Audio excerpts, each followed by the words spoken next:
Welcome, I'm Doug Simon from DS Simon Media. I'm here at the New York book launch of Diverse Voices with a special guest, Michael Sneed, CCO and EVP Global Communications for Johnson & Johnson, whose story is featured in the book. Congratulations and thanks for joining us. Well, thank you, Doug. Yeah, it's really impressive. Could you maybe share a bit of your own story, some of the obstacles you had to overcome to achieve the obvious success that you've had?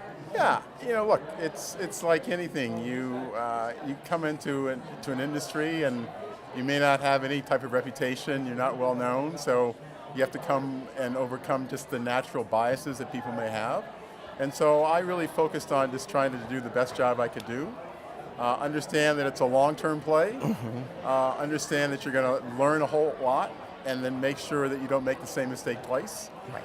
And along the way, really push yourself to get critical feedback in terms of what I was doing well, but also how I can do better. Right. And so those are some of the things I always keep in mind. Yeah, and you've made an effort, obviously understanding the world we're living in, to have a workforce that looks more like the world as a whole. How important is that, and how do you get there? Yeah, we do. We serve a broad customer base, globally in terms of Johnson & Johnson.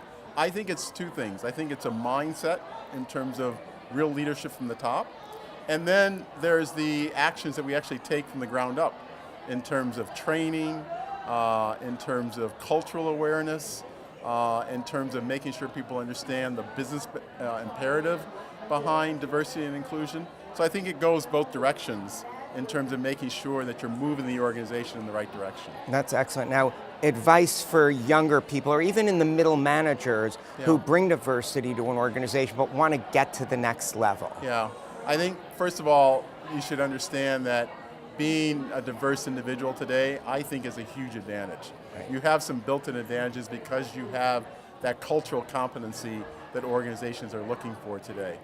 Second of all, it's still about performance, so making sure that you are still performing in the best way possible. But when you add the performance and you add the fact that you have a certain level of cultural competency, that's what you should really focus on and let people know that. And I think that'll allow you to continue to progress. Yeah, can you share some of the importance of the book? One thing that I've taken from it is, with all the talk, especially in communications, how we need to increase diversity, there's a lot of stories of amazing people who've succeeded at extraordinary levels that anyone can learn from. What did it feel like for you to be part of this elite group?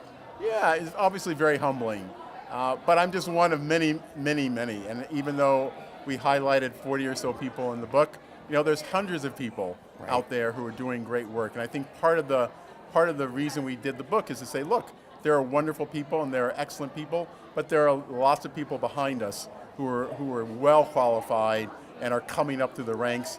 And people, hopefully when they read the book, it'll raise their awareness around that phenomenon. Yeah, and I think it's really important that people of all backgrounds really read it, explore, understand, because they're tips for greatness and achieving success that work across the board regardless of your situation. Yeah, it's about leadership, and leadership in a multicultural world today. And I think to be a great leader in today's environment, you need to have that ability to lead multiculturally as well as globally, because the combination of the customers we serve and the patients we serve are changing very rapidly, and to be able to navigate that and actually thrive in that environment, that's the mark of a true leader today. Yeah, and it's not just that change is coming, change is here. Change is here, yeah. The general market today is the multicultural market. Right. So there's very little difference now going forward. Awesome. Thanks for being with us again. Congratulations on being featured. Great information. Great. Thanks, Doug.